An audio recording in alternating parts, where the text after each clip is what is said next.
નમો હરિયંડાણમ નમો સિદ્ધાણમ નમો આયર્યાણમ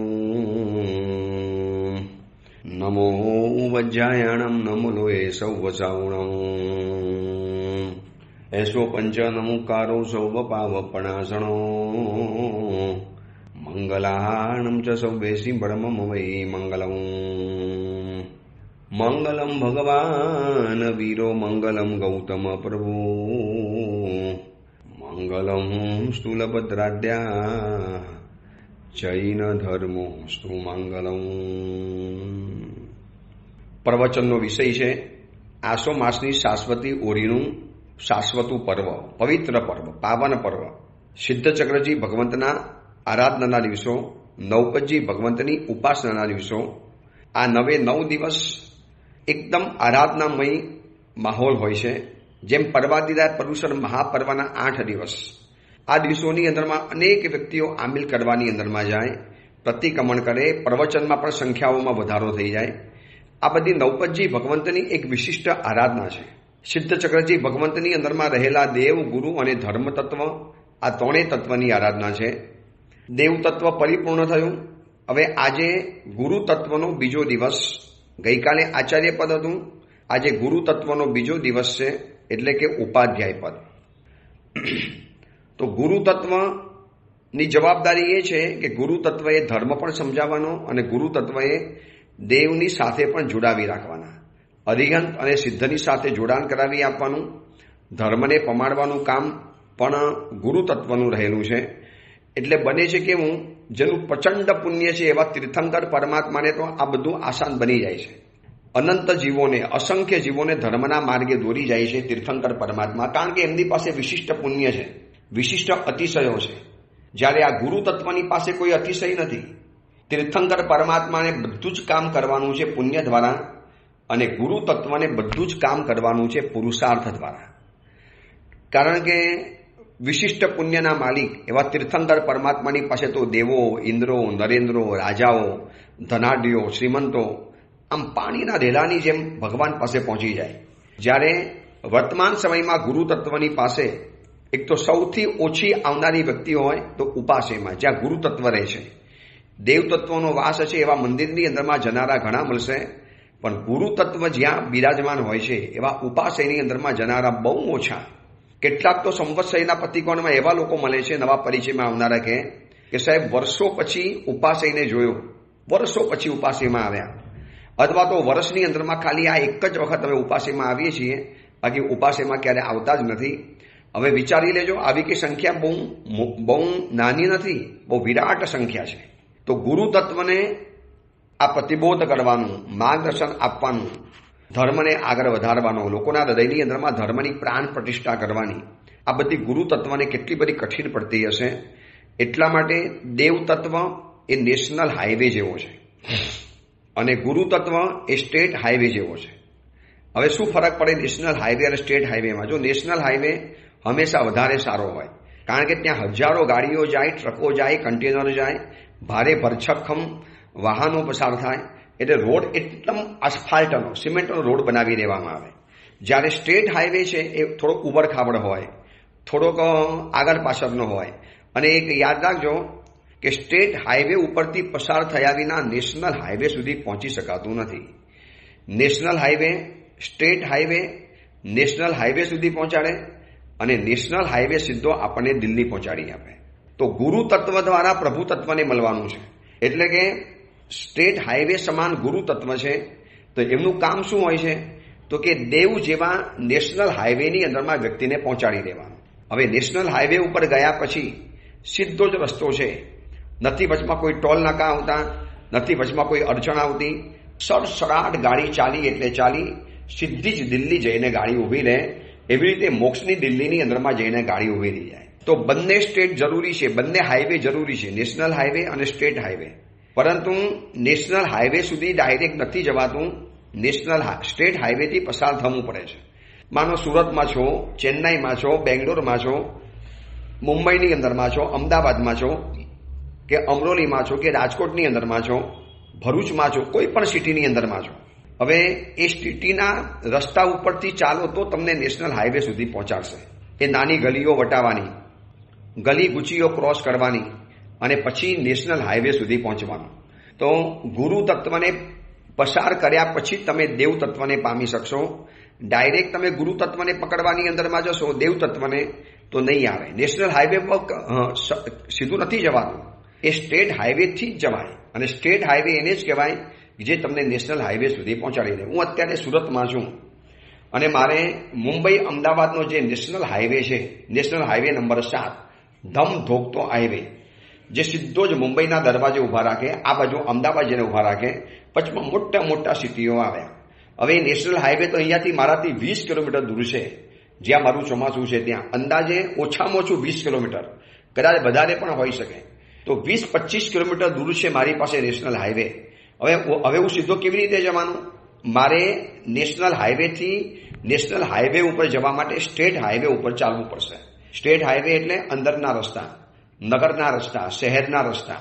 પહેલા મારે નાની ગલીમાંથી પસાર થવાનું, પછી થોડો મોટો રસ્તો આવે, એ વળી પાછા મોટા રસ્તા સુધી જોઈન કરે, એ વળી પાછો મેઇન માર્ગને જોઈન કરે, અને એ વળી પાછો મને આગળ બીજા રસ્તા ઉપર વારી અને છેલ્લે એ રસ્તો નેશનલ હાઈવેને મળતો હોય.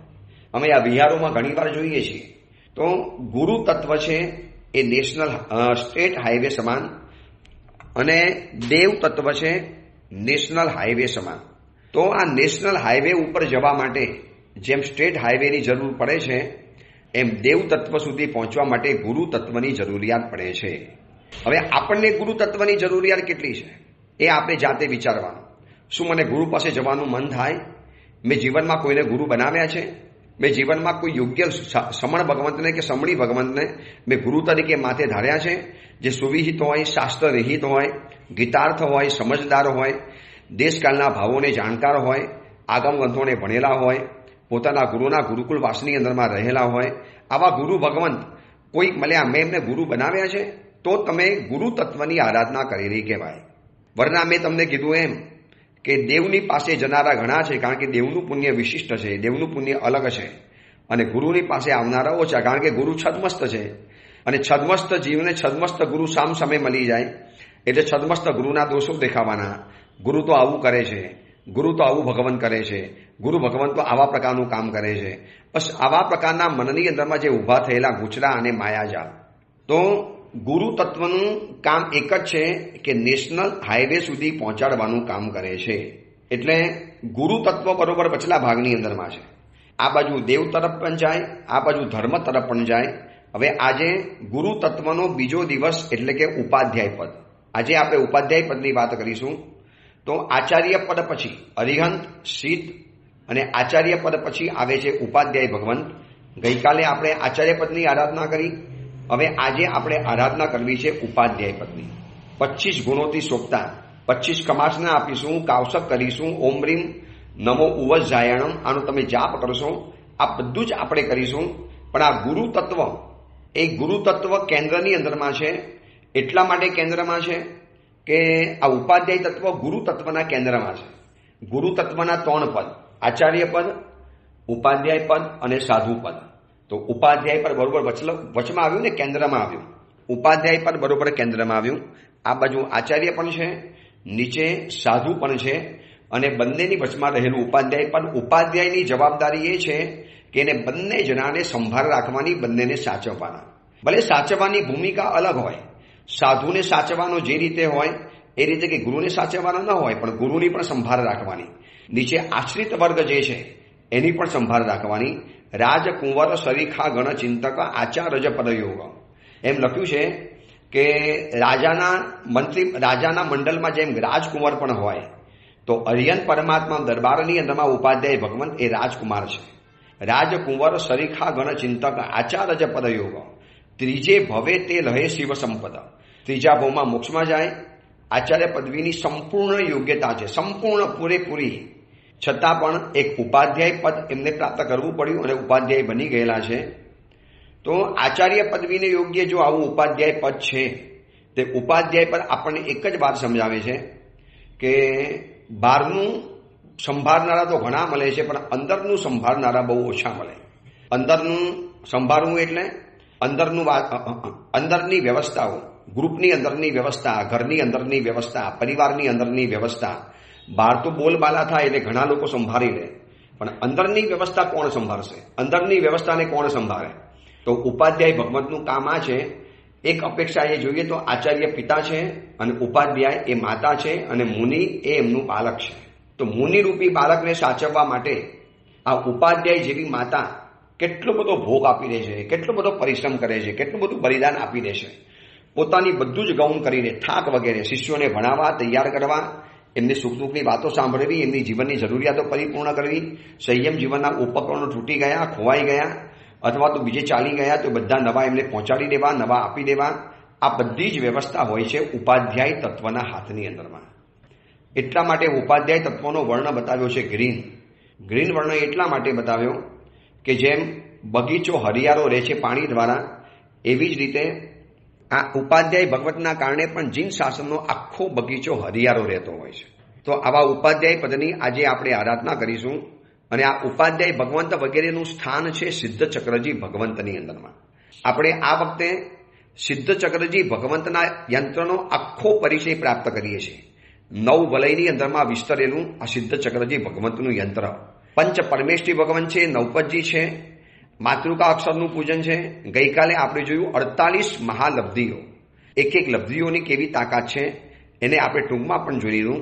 ઘણા લોકો લબ્ધિ તપ પણ કરાવતા હોય છે અને આ લબ્ધિ તપની અંદરમાં એક એક લબ્ધિનું વર્ણન કરતા જાય, તે લબ્ધિની આરાધના કરવાની, પરમાત્માને કેન્દ્રમાં રાખીને, અને એના દ્વારા જે વિશિષ્ટ પુણ્યનો બંધ થાય, એના દ્વારા જે વિશિષ્ટ પુણ્યના પરમાણુઓ ભેગા થાય, આ બધી જ આરાધના છે સિદ્ધ ચક્રજી ભગવંતની. એની રચના જ એટલી સાયન્ટિફિક છે, એની રચના જ એટલી અનુપમ અને અવર્ણનીય છે. કોઈ પણ વ્યક્તિ આ ડિઝાઇનમાં કોઈ ફેરફાર કરી ન શકે. ભલભલા ચિત્રકારો આવે, ભલભલા લોકો આવે, પણ આ પંચ પરમેષ્ઠી ભગવંત અને સિદ્ધ ચક્રજી ભગવંતનું જે સ્વરૂપ છે એમાં કશો જ ફરક ન પડે. સિદ્ધ ચક્રજી ભગવંત કો એટલે બધા જ આવી જાય, નવપદજી કો એટલે ખાલી 9 પદ જ આવે. તો આપણે સિદ્ધ ચક્રજી ભગવંતની જે આરાધના કરવાની શરૂ કરી છે એમાં આજે આપણે ચોથા વલયની અંદરમાં પ્રવેશ કરવો છે. ગઈકાલે 3 વલયને આપણે જોઈ લીધા. આજે ચોથા વલયની અંદરમાં આવે છે ગુરુ પાદુકા પૂજન. સિદ્ધ ચક્રજી યંત્રની અંદરમાં કોઈ પણ બાબત બાકી નથી. હજી આગળ જે વસ્તુ આવશે ને, સાંભળનારા આફરીન પોકારી જાય કે એક યંત્રમાં આટલો બધો સમાવેશ કરી લીધો. એક એક વ્યક્તિઓ નરભંગી છે, એક એક વ્યક્તિઓ મહા તાકાતવાન છે. તો આવા એક એક લબ્ધિઓ તાકાતવાળી છે. તો આવી 48 મહાલબ્ધિઓ, એક એક મહાપુરુષો મહાત્માઓ તાકાતવાન છે. તો નમસ્કાર મહામંત્રમાં નમો અરિહંતાણમથી નમો લોએ સંવસાઉનમ. કેટલો વિરાટ ફલક ઉપર ફેલાયેલું આ સિદ્ધ ચક્રજી ભગવંતની આરાધનાનું યંત્ર છે. અને આપણને જૈનોને આવા કમનસીબે આવી આરાધના કદાચ કરવી આપણને ગમતી નથી. હર સાલ પૂજ્યપાલ હેમરત્ન સુરેશ્વરજી મહારાજા જ્યાં સુધી આ ધરતી ઉપર હયાત હતા ત્યાં સુધી દરેક શિબિરોની અંદરમાં સિદ્ધ ચક્રજી ભગવંતનું નાનકડું એકદમ નાનું યંત્ર, એની પૂજનની નાનકડી વિધિ, એની પૂર્વ સેવા અને પશ્ચાત સેવા, આ બધું જે આવે છે અને એના દ્વારા જે આરાધના કરવાની અંદરમાં આવી અને એ આરાધના આ સિદ્ધ ચક્રજી ભગવંતની આરાધના થાય. તો આજે આપણે ચોથા વલયની અંદરમાં પ્રવેશ કરીશું. ચોથા વલયની અંદરમાં નામ છે ગુરુ પાદુકા પૂજન. ગુરુ પાદુકા એટલે મારા જે ગુરુ ભગવંત છે. અત્યારે આપણે ગુરુ તત્વની જે વાત ચાલે છે ને, તો આ ગુરુ તત્વની જે વાત ચાલે છે, તો ગુરુ તત્વની અંદરમાં આજે આપણે ગુરુ પાદુકાનું પૂજન કરીશું. સિદ્ધ ચક્રજી ભગવંતની અંદરમાં એક એક શક્તિશાળી વ્યક્તિઓનો સમાવેશ થયો છે સિદ્ધ ચક્રજી ભગવંતની અંદરમાં. કોઈ વ્યક્તિ એમ કે મારી સંસ્થામાં ખાલી 2 જ વડાપ્રધાન જોડાયા છે, અને કોઈ વ્યક્તિ એમ કે મારી નવા પક્ષની અંદરમાં 2 સિવાયના બધા જ અંદરમાં જોડાયેલા છે. કેટલો ફરક પડી જાય. મારી સાથે 2 જણા છે અને 2 જણા પણ મને રાહ જોવા માટેની તૈયારી કે સાહેબ કેટલી રાહ જોવાની, જલ્દી જોવાતું નથી, આપ જલ્દી પતાવી દો, જલ્દી આપ કાર્ય કરી લો. કારણ કે કરનારને ઉતાવળ છે, કરાનારને ઉતાવળ નથી. તો આવી રીતે એકનો કરેલો નમસ્કાર, એક વ્યક્તિએ કરેલો એક વ્યક્તિને નમસ્કાર કેટલો તાકાતવાન પહોંચાડે છે. એટલા માટે અહીંયા બતાવ્યું કે ઓમ બ્રીમ અરહત, ઓમ બ્રીમ અરહમ નમો, અરહત પાદુકાભ્ય સ્વાહા. અરહત એટલે અરિહંત. અરિહંત પરમાત્માની મૂર્તિને હું ક્ષમાવું છું. અરિહંત પરમાત્માની મૂર્તિને જાણતા અજાણતા કોઈ પણ આસ્થાપના થઈ હોય એને હું ખપાવી દઉં છું. તો પહેલા વલયની અંદરમાં આવ્યું છે અરહત પૂજન. અરહત પાદુકાભ્ય સ્વાહા. ઓમ બ્રીમ અરહત પાદુકાભ્ય સ્વાહા. આવા મંત્રોચ્ચારો મૂક્યા છે કે અરિહંત પરમાત્માની પાદુકાની હું પૂજા કરું છું.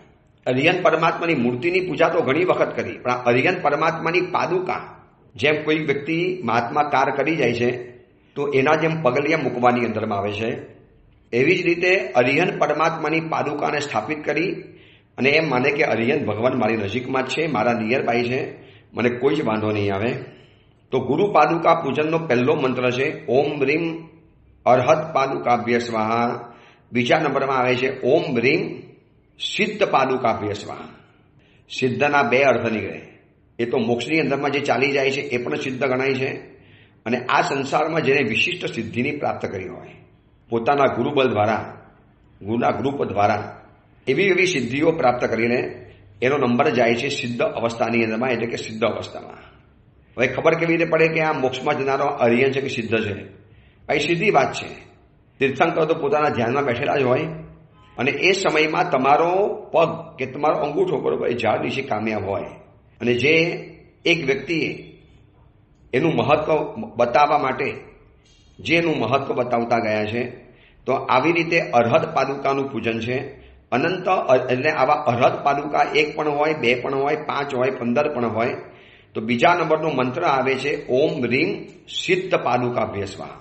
હું સિદ્ધ જીવો છે એની પાદુકાને હું સ્પર્શ કરું છું, એની પાદુકાનું હું પૂજન વગેરે કરું છું, એટલા માટે અરહત પાદુકાભ્ય શબ્દ મૂક્યો છે. પહેલા નંબરમાં આવે છે ઓમ રીમ અરહત પાદુકાભ્ય સ્વાહા. બીજા નંબરમાં આવે છે ઓમ રીમ સિદ્ધ પાદુકાભ્ય સ્વાહા.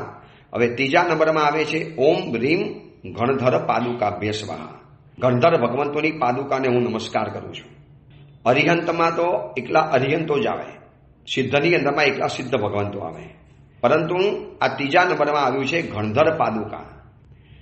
ભગવાન મહાવીરના 11 ગણધર, અને ટોટલી ગણધર આવે છે. ટોટલી બધા જ ગણધરોને યાદ કરી, એ બધા જ ગણધરોને યાદ કરી અને ત્યાં ગુરુ પૂજન કરવાનું હોય છે. આ તો ખાલી એક આપણને બતાવ્યું છે સિદ્ધ ભગવંતમાં કે એક જ વ્યક્તિ કરે, બાકી અનેક વ્યક્તિઓ કરી શકે. અનેક વ્યક્તિઓ આવી રીતે સિદ્ધ પૂજનની અંદરમાં લાભ લઈ શકે, ભાવ અને એમાં ભાવિત બની શકે. તો ગણધર પાદુકાને નમસ્કાર થાવજો. આ સુધીમાં 1452 ગણધર છે, 24 તીર્થંકર પરમાત્મા. હવે એ સિવાય તો અનંત અરિહંત પરમાત્મા થઈ ગયા. તો દરેક તીર્થંકર પરમાત્માને ઓછામાં ઓછા 7 તો ગણધર લગભગ આ ભાવમાં જોવા માટે મળે છે. તો આવી રીતે ગણધર ભગવંતોને નમસ્કાર કરી અને એમના કાયદા કાનૂનની અંદરમાં સહાયક બનવાનું, એમને સાથ આપવાનો, એમની સાથે રહેવાનું ગણધર ભગવંતોની સાથે. જેમ ગૌતમ સ્વામી આદિ ગણધર છે, સુધર્મ સ્વામી ગણધર છે, વ્યક્ત અવ્યક્ત ગણધર છે, મૌર્ય પુત્ર, આ બધા જેમ ગણધર ભગવંતોના નામ છે, એવી રીતે 108 નહીં 3008 ગણધર ભગવંતોનું લિસ્ટ પ્રાપ્ત કરી લેવાનું અને બધાને આપણે યાદ કરવાના. તો ત્રીજા નંબરની અંદરમાં આવે છે, ચોથા નંબરમાં આવે છે ઓમ રીમ ગુરુ પાદુકાભ્ય સ્વાહા. અરહત પાદુકા ઓમ રીમ અરહમ સિદ્ધ પાદુકાભ્ય સ્વાહા. ત્રીજા નંબરમાં ઓમ રીમ ગણધર પાદુકાભ્ય સ્વાહા. અને ચોથા નંબરની અંદરમાં આવે છે ઓમ રીમ ગુરુ પાદુકાભ્ય સ્વાહા. મારા જે જીવનના ગુરુ છે, મેં મારા જીવનના જેને ગુરુ માન્યા, ભુવન ભાનુશ્રી સ્વરજી મહારાજા, તમે તમારા જેને પણ ગુરુ માન્યા હો, કોઈ પણને એવું જરૂરી નથી કે આ ગુરુ તરીકે આચાર્ય જ જોઈએ. પન્યાસમાં પણ ગુરુ બની શકાય, મુનિ અવસ્થામાં પણ તમે ગુરુ બનાવી શકો એમ છો. તો આપણે આ વાત કરીએ છીએ કે ઓમ રીમ ગુરુ પાદુકાભ્ય સ્વાહા.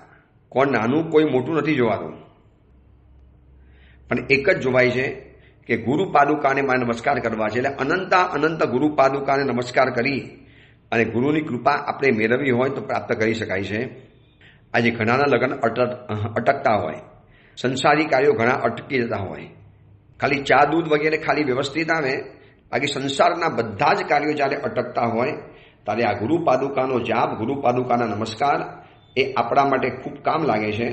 તો ઓમ રીમ ગુરુ પાદુકાભ્ય સ્વાહા. મારા મગજની અંદરમાં જેટલા પણ મારા ગુરુ ભગવાન છે, તમે જેટલાના પરિચયમાં આવ્યા, તમને જેટલા પણ મહાત્માઓ સારા દેખાયા, સુંદર દેખાયા, તો એ બધાને આ ગુરુ પાદુકાની અંદરમાં યાદ કરાય છે. 5મા નંબરમાં આવે છે ઓમ રીમ પરમ ગુરુ પાદુકાભ્ય સ્વાહા. હવે ગુરુ અને પરમ ગુરુમાં તફાવત શું પડે? પરમ ગુરુ એટલે તીર્થંકર ભગવંત કહેવાય.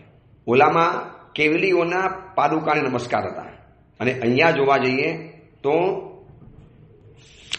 પરમ ગુરુ એટલે જે આપણને મોક્ષની અંદરમાં લઈ જાય, જે મોક્ષમાં આપણને પહોંચાડે, અથવા તો આપણે ન જઈએ તો સ્વયં મોક્ષની અંદરમાં ગયા પછી એક જીવને સંસારમાંથી બહાર કાઢતા હોય છે, અવ્યવહાર રાશિમાંથી વ્યવહાર રાશિની અંદરમાં આવતા હોય છે. તો આવા પરમ ગુરુ પાદુકાને મારા નમસ્કાર હોજો. આવા પરમ ગુરુ પાદુકાને મારે નમસ્કાર કરવા છે. તો પરમ ગુરુની અંદરમાં જેટલા પણ દુનિયામાં પરમ ગુરુઓ થઈ ગયા, તીર્થંકર પરમાત્મા, જેટલા કેવળજ્ઞાની ભગવંતો, આ બધાને આપણે અહીંયા બેઠા બેઠા નમસ્કાર કરીએ છીએ. એક કેવળજ્ઞાની ગુરુ ભગવાનને નમસ્કાર કરવામાં કેટલો આનંદ આવે, કેટલું આપણે એકબીજાને કહીએ. સમગ્ર જૈન શાસનના લોકો ખબર પડે કે કેવળજ્ઞાની અહીંયા આવ્યા છે એટલે એક જગ્યાએ બધા ભેગા થઈ જાય. તો આટલું બધું જો ઘેલું છે ગુરુ ભગવંતનું, ખાસ કરીને ગુરુ પાદુકા પછી આવનારા છે પરમ ગુરુનું, તો આપણે પણ પરમ ગુરુ બનવું હોય તો પરમ ગુરુ જેવી ચેતના, એમના જેવું આંશિક અનુકરણ એ પણ આપણે જીવનમાં લાવવું પડશે. એમને એમ તો મફતની અંદરમાં કશો લાભ નથી મળવાનો. એટલે પરમ ગુરુ પાદુકાભ્ય સ્વાહા 6ઠા નંબરની અંદરમાં આવ્યું. 5મા નંબરમાં આવ્યું. 6ઠા નંબરમાં આવે છે ઓમ રીમ અદૃષ્ટ ગુરુ પાદુકાભ્ય સ્વાહા. અદૃષ્ટ ગુરુ પાદુકા એટલે મેં જે ગુરુને જોયા નથી પણ જેમનો ઉપકાર મારી ઉપર વરસી રહ્યો છે. કારણ કે મારા ગુરુના ગુરુએ એમને જોયા છે અને મેં મારા ગુરુ ભગવંતને નથી જોયા, એમના પહેલાના ગુરુને પણ નથી જોયા. તો પછી મારે શું કરવાનું? જેમને નથી જોયા એને શાંતિથી અહીંયાથી નીકળી જવાનું. અને જેને જોવાની ઈચ્છા થાય કે મારે ગુરુને ચકાસવા છે, જોવું તો ખરું કયા મારા ગુરુ છે, કેવા મારા ગુરુ છે. જોતાની સાથે ગુરુને જોતા જો રોમાંચ થઈ જતો હોય, માની લેવું પડે કે આ મારા અદૃષ્ટ ગુરુ પાદુકાભ્ય છે. તો નહીં દેખાતી એવી ગુરુ પાદુકાને મારા નમસ્કાર હોજો. નમસ્કાર ગુરુદેવને નથી, દ્વારપાલને નમસ્કાર છે. તો અદૃષ્ટ ગુરુ પાદુકાને આપણે નમસ્કાર કર્યા. જે ગુરુ ભલે મને આંખથી દેખાતા નથી, કદાચ હું અલગ ગામમાં છું, મારા ગુરુ અલગ ગામમાં છે, હું આ ગામની અંદરમાં ચોમાસું કરું છું, ગુરુદેવ અલગ જ ભાગમાં ચોમાસું કરે, ચાલુ ચોમાસે જઈ પણ નથી શકાતું. તો એવા સમયની અંદરમાં આ સિદ્ધ ચક્રથી ભગવંતના મંત્રો આપણને કામ લાગશે કે ઓમ રીમ અદૃષ્ટ ગુરુ પાદુકાભ્ય સ્વાહા. 9મા નંબરમાં આવે છે ઓમ રીમ અનંત ગુરુ પાદુકાભ્ય સ્વાહા. અનંત ગુરુ પાદુકા જેટલા પણ ભવની અંદરમાં ગયા, જેટલા પણ ગુરુઓ બનાવ્યા, આપણે જે અંશે જે વ્યક્તિને ગુરુ તરીકે સ્થાપ્યા હોય એનો અંશ આપણી અંદરમાં આવ્યા વગર રહેતો નથી. તો અનંત ગુરુ પાદુકાભ્ય, અનંત ગુરુ પાદુકાભ્ય એટલે જેટલા પણ ગુરુઓ આ સુધીની અંદરમાં થઈ ગયા, હજી થવાના છે, એ બધા જ ગુરુ ભગવંતોને અહીંયા બેઠા બેઠા મારા ભાવથી નમસ્કાર છે. અતિ ભાવ વિભોર બની આ ગુરુપદની આપણે આરાધના કરવાની છે. અને આજે પણ દિવસ બરોબર આવી ગયો કે ગુરુ પાદુકાનું પૂજન આવ્યું અને ગુરુ તત્વનો મહિમા આવ્યો. આવી સરસ મજાની નવપજી ભગવંતની, સિદ્ધચક્રી ભગવંતની આરાધના છે. તો અનંત ગુરુ પાદુકાભ્ય પતી ગયું અને દેવતાઓ ખુશ થઈ ગયા કે ચલો ઇન્દ્ર મહારાજાને અમે પણ ગમીએ છીએ, ભગવાને પણ અમે ગમીએ છીએ. એ ઉપરથી કોઈ અવાજ નથી આવ્યો એને કાઢી મૂકો, આ બધા બહારના ક્યાંથી આવી ગયા, મને આવું સારું નહીં લાગે, આવું કોઈ પણ ગુરુ ભગવંત કહેતા નથી. તો 18મા નંબરની અંદરમાં આવે છે ઈચ્છામી નુગ્રમ અનંત ગુરુ પાદુકાભ્ય આવ્યું. હવે 8મા નંબરની ગુરુ પાદુકા પૂજનનો મંત્ર છે ઓમ રીમ અનંતાનંત ગુરુ પાદુકાભ્ય સ્વાહા.